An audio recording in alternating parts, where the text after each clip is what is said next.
Aquí en Neo TV, a esta hora presentamos El Testimonial, comunicación profesional para el análisis y debate. Saludos amigos del Ecuador y del resto del planeta. Nos da mucho gusto en saludarles y darles la bienvenida a nuestro programa El Testimonial. Y mucho más ahora con nuestro invitado Javier Córdoba. Él es presidente de la Fundación Hemofílica Ecuatoriana. FUNDEC es la sigla. FUNDEC responsabiliza al Estado por posibles riesgos de muerte en los pacientes hemofílicos. En primera instancia, Javier, describamos quiénes son estos pacientes, ecuatorianos y ecuatorianas, para luego describir esta presunta irresponsabilidad que tiene el Estado con su salud. Bienvenido y muchas gracias. Bueno, muy buenos días. Ante todo, muchas gracias, William. Gracias por ayudarnos a expresar nuestra problemática y prácticamente ser nuestra voz. Bueno, la Fundación Hemofílica Ecuatoriana FUNDEC es una institución que trabaja ya hace más de unos 25 años en busca de las mejoras de la atención en la salud de los pacientes hemofílicos. La hemofilia es una enfermedad de carácter hemorrágica. El von Willebrand también. Entonces son enfermedades realmente de carácter catastrófico, raro y huérfano. Estamos dentro de esta categoría. ¿Por qué se clasifica en las tres? Porque es una enfermedad que cuando no hay un buen tratamiento, es una enfermedad catastrófica porque daña las articulaciones en el ser humano y en especial en los varones que sufrimos la hemofilia. Y en Y aparece en cualquier momento de la edad. No, la hemofilia es una enfermedad que se nace con la enfermedad, ¿sí? La madre del paciente varón, porque la hemofilia es solo enfermedad de varones, la madre que tiene el problema no padece la enfermedad por un tema de cromosomas. Pero quienes afecta en sí la enfermedad son los pacientes hijos varones de estas señoras que son madres con el tema de portadoras de hemofilia. ¿Y por qué tiene que Entonces, ver como esto es una enfermedad, por qué tiene que ver con el sexo, en este caso con los hombres, la este, transferencia, heredad de la enfermedad? bueno, es una enfermedad que se cataloga como una de las más antiguas, ¿sí? Ya. Esto debió haber sucedido en algún tema que en la antigüedad muchas veces eh, se cruzaban entre hermanos o entre padres e hijas en la antigüedad, ¿no? Yo le hablo de Incestos. la época de los egipcios, más o menos, Ya. que desde ahí más o menos se puede considerar que estos temas genéticos em, trascendieron año tras año y se formaron estos problemas de índole de la parte genética, Ya. ¿sí? Javier, y siendo una enfermedad tan antigua, ¿cuán antigua es precisamente el esfuerzo de la ciencia por superarla? Mire, ahora recién, desde hoy, hace 20 años atrás, podemos decir que la ciencia ha avanzado en el tema del tratamiento de la hemofilia, ¿ya? Por eso en el Ecuador, imagínense en los años 80, a finales de los años 70 y los años 80 y 90, que fueron los más peligrosos, pero en cambio se dieron las luces como de desarrollar nuevas terapias para los pacientes hemofílicos. Dese cuenta que en ese entonces eh, lo que se hacía eran las transfusiones de hemoderivados de la sangre. Es decir, de las donaciones de sangre puede extraer en la parte líquida, que es en donde está el plasma, ¿ya? Y del plasma extraer un concentrado de factor 8 por cada pinta de sangre. Entonces, a nosotros los hemofílicos nos hace falta una proteína llamada factor 8 que se procrea en cada ser humano, que es el responsable de la coagulación en los humanos, Ya. ¿ya? Asimismo hay la otro tipo de hemofilia que es la hemofilia tipo B, que es la carencia del factor 8, del factor 9, perdón, y hace la misma función de coagular. Entonces, el ser humano tiene una cadena de factores de coagulación que es del 2 hasta el 13. Cuando falta uno de estos, prácticamente se crea una condición de de no coagular la sangre Y pueden en morir cualquier desangrados aspecto. así, Y la desangrarse. hemofilia es prácticamente eso, es una enfermedad de carácter hemorrágico. Nosotros cuando comenzamos a sangrar en alguna parte de nuestro cuerpo, ya sea por un corte Claro. o por un golpe, lo que hace es romperse los vasos sanguíneos y comenzar a inflamarse. Mm. Y esta inflamación no para interna o el corte, si es expuesto, no para hasta nosotros recibir estos factores de coagulación Claro. que hoy en día se los hace con muy alta bioingeniería en países como en Europa o en los Estados Unidos, que son los países únicos que tienen industria específica para este tipo de medicamentos. Por Javier, eso también estamos usted dentro. refería que los años 80 y 90 fueron los Ujú. más críticos. ¿Por qué? Porque en ese entonces, como le decía, hoy en día ya hay alta bioingeniería para esto. Entonces, todos los medicamentos que se los hace con calificación FDA y de la EMA. Ujú. ¿Por qué razón? Porque estos medicamentos, como son biológicos, ¿sí? Son de seres humanos extraídos los plasmas, tratados o de células humanas y ahora también hasta de animales. Entonces, y lo que le decía es que hoy en día estos medicamentos son sumamente seguros, ¿ya? Yeah. ¿Por qué le decía la parte de los 80 y los 90?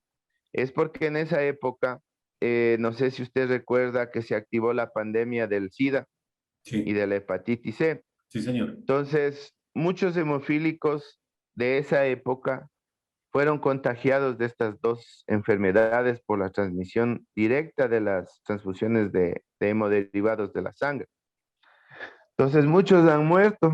En el Ecuador no es la excepción. Hay poquísimos sobrevivientes de este tema, pero que están con estas enfermedades que se contagiaron. ¿Hay bioestadísticas que determinen, Javier, cuántos ecuatorianos sufren, padecen esta enfermedad? Sí, aquí en el Ecuador somos prácticamente, estadísticamente certificados 854 pacientes. Ok, entonces luego viene un estado que falla. ¿Qué tipo Ujú. de irresponsabilidad es la que se advierte precisamente con estos ecuatorianos, Javier? Mire, nosotros, como le decía, en estos años nunca fuimos visibilizados entre los años, entre el final de los 70, de los 80, 90 y prácticamente hasta el 2008, ¿sí? No teníamos la responsabilidad de un gobierno que es el que debe hacerse cargo, porque son medicamentos, como le decía, de alto costo, ¿sí? Y quien nos daba la mano en ese entonces era la Cruz Roja Ecuatoriana, que fue una institución realmente muy buena que nos ayudó a sobrevivir a muchos con el tratamiento del plasma y del crío directo, pero como yo le digo, hubo estos problemas y bueno, hasta que hace unos 10 años o 12 años atrás, bueno, pudimos entrar, que no puedo decir em, cosas que no son, Ujú. pero hubo la oportunidad de que se aprobó la ley de las enfermedades catastróficas, Ok. huérfanas y raras. Entonces, mediante esta ley y con otros directivos anteriores a mí, prácticamente buscaron y comenzaron a hacer la presión para que se visualice y se busque el tratamiento óptimo para los pacientes hemofílicos. ¿Y por esos años se crea la fundación? No, la fundación se creó más o menos, se creó el 2 de agosto de 1996. Ahorita tenemos 25 años, pero ha sido una lucha constante porque yo le digo, esta enfermedad es mal llamada la enfermedad de los reyes, ¿ya? Y es porque en la realeza en Europa casi todos los reinos tienen parientes o pacientes con hemofilia en sus familias. Entonces, y como sale esto conocido ya prácticamente el hemofílico más conocido en el mundo es el hijo del zar de Rusia, de Alexander. Entonces, pensaban aquí en el Ecuador todos los hemofílicos éramos millonarios, hacendados y que nosotros podíamos pagar los tratamientos. Entonces, algunas veces asistí a unas reuniones cuando no era todavía presidente de la FUNDE, pero con los ministros, exministros, eh, y nos decían eso. Ya, Entonces, nunca nos daban atención y mucho, pero cuando la Cruz Roja ya no tenía sustento de tenernos a nosotros y de ayudarnos en el tema de las medicación que en ese entonces teníamos como el crío y el plasma que le cuento, em, y se hizo algunas cuestiones ya con esta ley. Y esta ley ayudó mucho porque prácticamente ya le condicionaba al Estado que obligarle a que nos atienda, ok. ¿sí? Y se comenzó con un presupuesto chiquito, muy pequeño de 250,000, después 1 millón, después 3 millones de dólares, pero no alcanzaba, ¿sí? Y la medicación se compartía de a poquito a nivel nacional. Hace unos 6 años hicimos una reestructuración dentro de nuestra institución, en donde yo ya figuré como presidente de la misma y decidimos un grupo de personas cambiar esta realidad. Entonces, imagínense que de 3 millones de dólares, ahora tenemos 21 millones de dólares dentro del Ministerio de Salud y unos 11 millones dentro del IES. Ok, Y son entonces prácticamente, es muy costosa es la muy farmacéutica, costosa digamos, el tratamiento y todo eso, porque no se resuelve con una transfusión, ¿no es cierto? No, no, es por eso es que es una enfermedad crónica, es Claro. desde que se nace hasta que se muere. Pero el Mm, impacto de la enfermedad es muy, muy catastrófica en caso de no tener el medicamento. claro. Y en los niños es la parte más sensible. La hemofilia causa mucha discapacidad física. Mm, Casi el 99% de los pacientes tenemos un porcentaje de discapacidad. Por ejemplo, quien le habla, yo tengo 40 años y el tema de no haber recibido un buen tratamiento desde niño me ha llevado a una discapacidad ahorita del más del 60%, 70% de discapacidad física, ya, ¿ya? movilidad. Movilidad motriz, la parte física Ya, es la que ya. nos afecta. Y en ciertas circunstancias, cuando ha habido algún sangrado en la cabeza por algún golpe, que es más en los niños más frecuente, porque usted no le puede decir a un niño que Claro, se quede claro. quieto, Es parte de es su imposible, crecimiento, pues. sí, es imposible. Sí. Entonces, yo, por ejemplo, como ya he pasado yo muchas cosas de mi niñez, de falta de medicamento, y el problema es que estas inflamaciones articulares, aparte que se llena la articulación de sangre, la daña, es dolorosa, Mm, ¿ya? Y, por ejemplo, cuando hay un sangrado en la cabeza o estomacal o en el músculo del psoas, que son los tres más peligrosos, donde cuando comienza el sangrado no hay quien pare más que estos medicamentos que son de terapia de reemplazo, del factor 8, el factor 9. Y prácticamente ha habido casos en donde aparte de la parte física hay pacientes que han llegado a discapacidades intelectuales severas porque se llena el cerebro de sangre y eso daña las neuronas, daña la parte funcional del cerebro. ya. Entonces, tenemos algunos casos de algunos niños que han quedado con secuelas de este tipo y sea también muertos porque no ha habido el medicamento. Javier, Ya. de repente hay una estadística oculta, 854, dice usted, en el país. De repente pueden ser más, ¿cómo los identifican? Claro, de cada hemofílico tipo A son uno de cada 10,000 y de cada hemofílico tipo B es de cada 30,000 y de los von Willebrand es uno de cada 5,000 pacientes. Entonces, en realidad es una estadística que no es la realidad, pero es un subregistro que tenemos, Ok, porque debería haber el 10% de la población del país. Es decir, más o menos debería haber unos 1,600 pacientes por el tema de la estadística del 10% que nos dicen que debemos ser en el país de cada 10,000 nacimientos vivos. o sea que Javier, todavía Esa es una tarea Todavía, pendiente del Estado también de identificar exactamente el número de pacientes que afrontan sí, esta enfermedad. Y y antes es otro usted, problema, sí, dígame, dígame. eso, y es otro problema que afrontamos. Mire, el ministerio tenía que haber comprado la medicación el año anterior, bueno, el año anterior se desaparecieron un presupuesto de 20, 21 millones de dólares en la pandemia. Y después fueron comprando de a poquito con los que le daba los préstamos del FMI al Ministerio de Finanzas y él a la parte de salud. Ok. Y nos fueron comprando de a poco. ¿Por qué hago relación de este tema? Porque prácticamente el Estado ahora quiere comprar por directrices que están ahí desde el gobierno anterior y quieren quedarse y ojalá en público le pedimos a la señora ministra que haga cambios realmente internos, profundos y que ponga gente realmente capacitada en el Programa Nacional de Sangre, que es de donde está el tema de hemofilia. ¿Por qué hago alusión de eso con esto?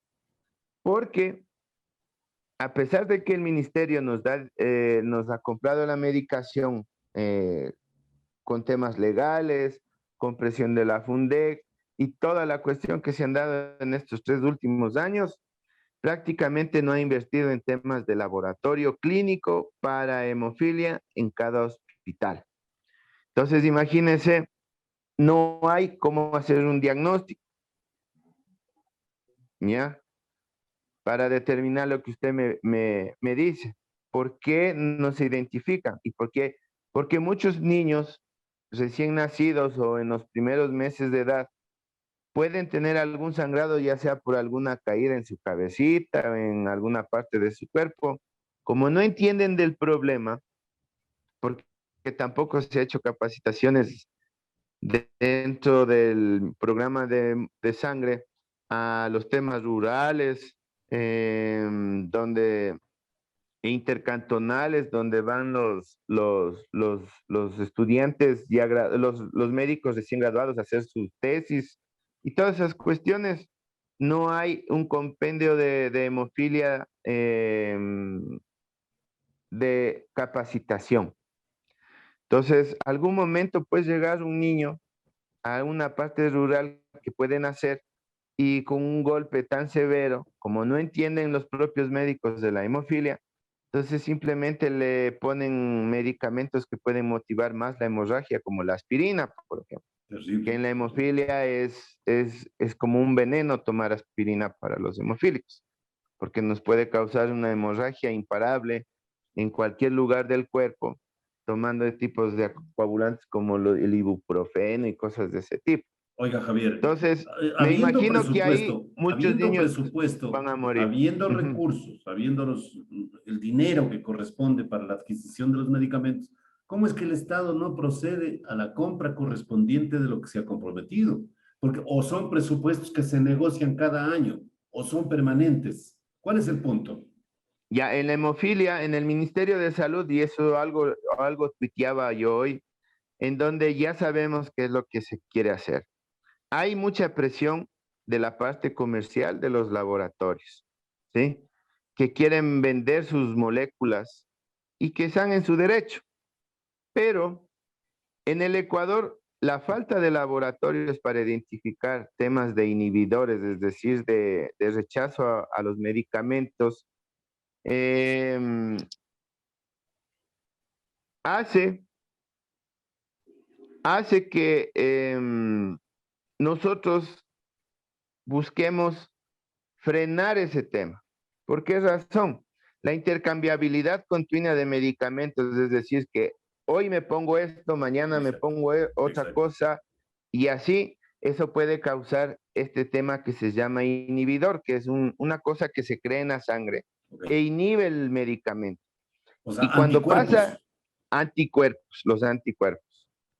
Entonces, cuando estos anticuerpos se desarrollan en ciertos pacientes, no en todos, pero en ciertos pacientes es demasiado costoso, más de lo que nosotros costamos ahorita. Llegaríamos a costar el doble si se incrementa esa estadística. Ahora, ¿Por cuál qué? es el medicamento ideal, preciso, que se requiere precisamente para evitar el desarrollo de anticuerpos que frenen la posibilidad del efecto positivo del medicamento que les entregan. Sí, entonces eso le decía. Entonces hay medicamentos alternos que se llaman medicamentos antiinhibidor, con factor 8 o factor 9. Pero esos medicamentos cuestan 6 veces más del medicamento tradicional que vale.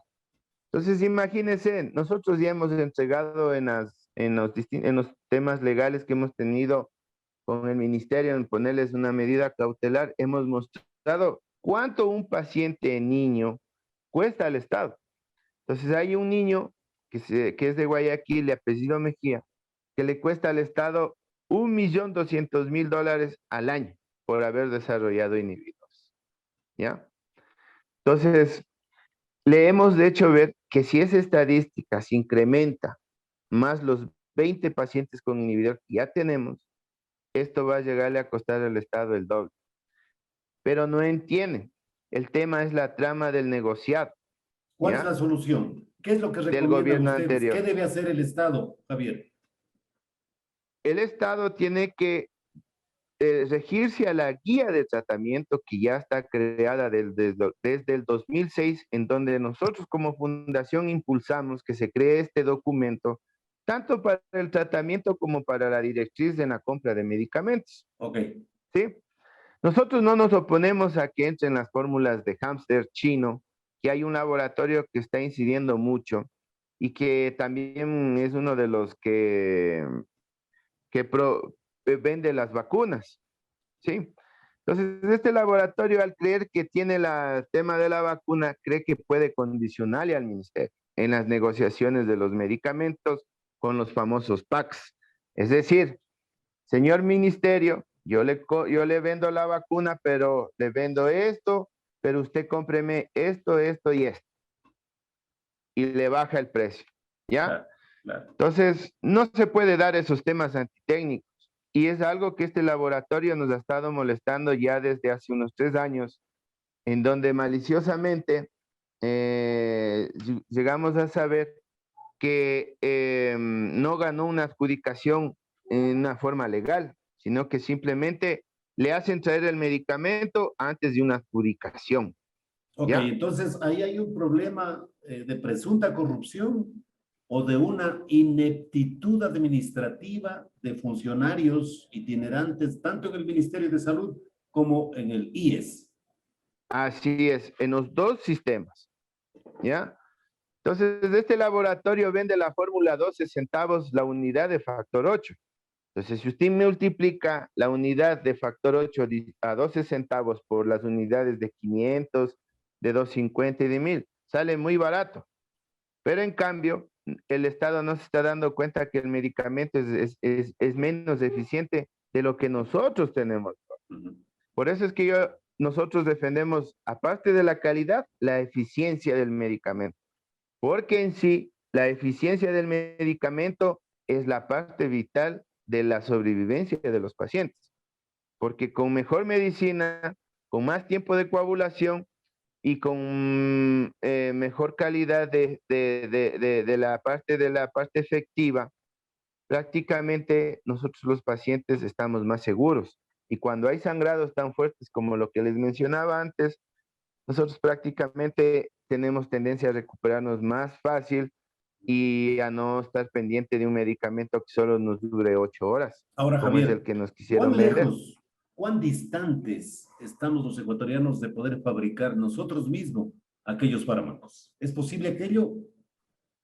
¿Sería posible algún día cuando se cree profesionales con esta capacitación de los altos estándares de bioingeniería? Pero, ¿cuál es el problema aquí? En Latinoamérica no, por ejemplo, el medicamento óptimo que utilizamos dentro del estado que se llama factor 8 plasmático, es un medicamento que ese plasma es bien procesado y sobre todo tiene temas de investigación, es decir, a cada donante que dona su plasma se le hace un rastreo de todo un tiempo, ¿sí? Yeah. Son donantes voluntarios activos.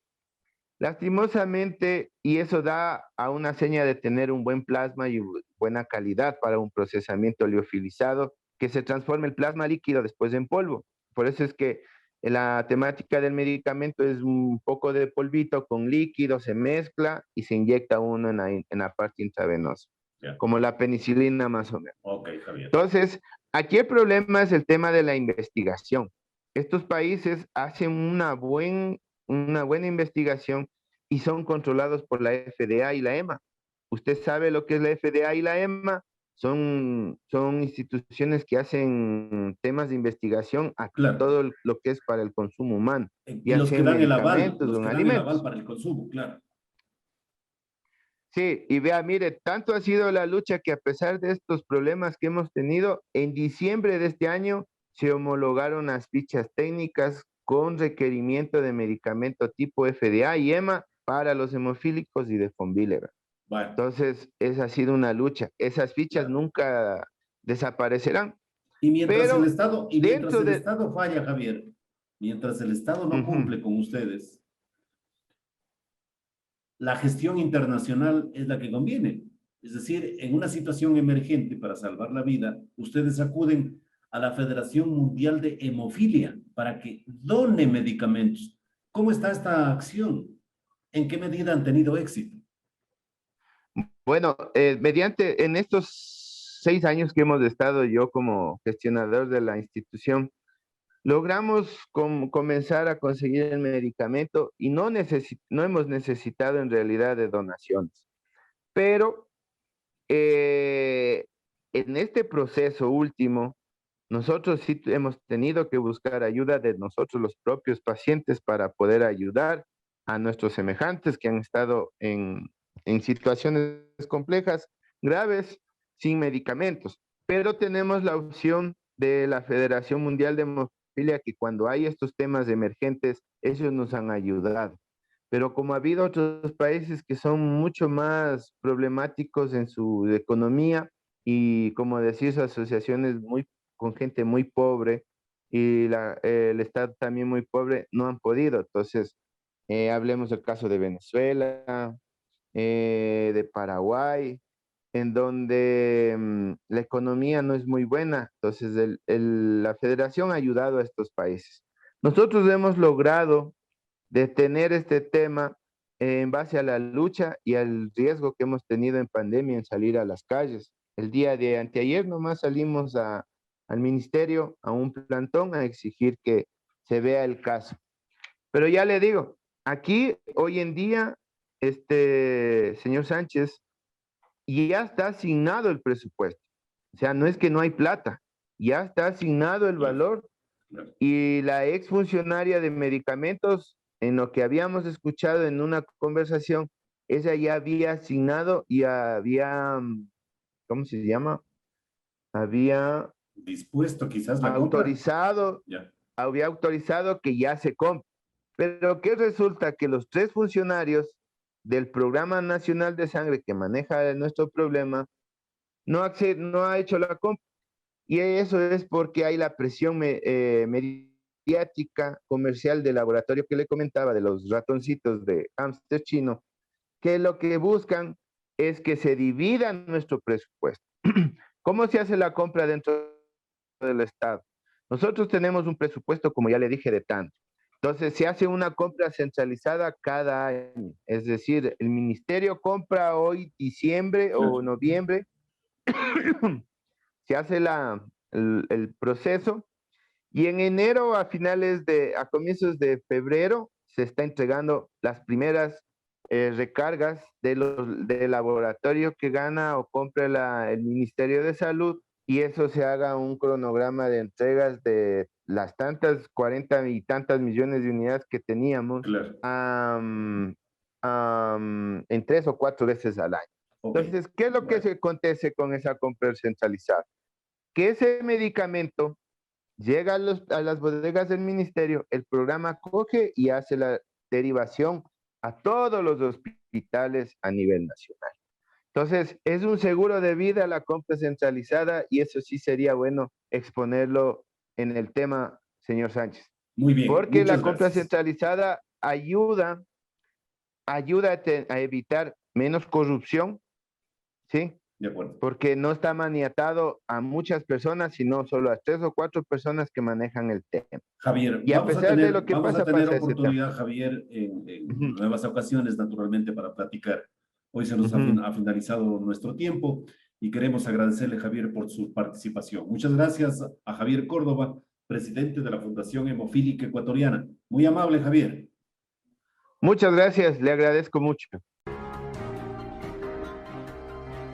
Hemos presentado el testimonial Transparencia de la Verdad. De lunes a viernes desde las 18:30.